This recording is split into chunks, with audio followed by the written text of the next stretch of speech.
Baji, the new player.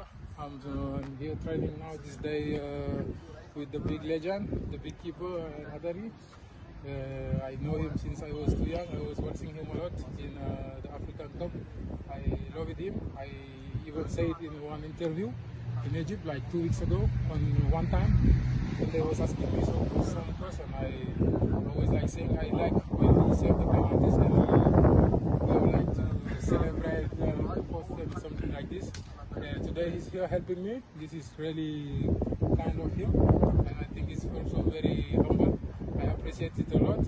This is like a brother, very good Muslim, very good guy, humble, and he's helping me, trusting me a lot, teaching me new things for me. I think this is a good thing. I really appreciate it, and I'm thankful.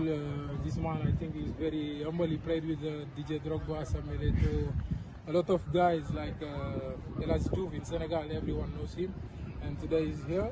I mean, I'm like his son, but doesn't matter. He's very humble and he just want to help. He's not looking Egyptian or not, but we are men, you know, men being. I'm from Senegal. He's Egyptian, but he don't mind. He don't mind. I really appreciate it.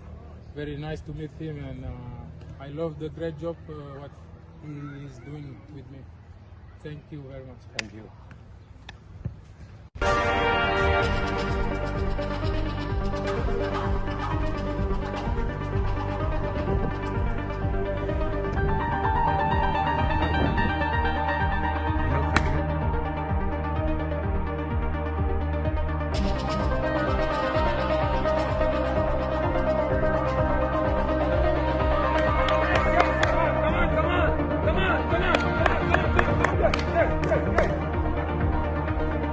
Good day.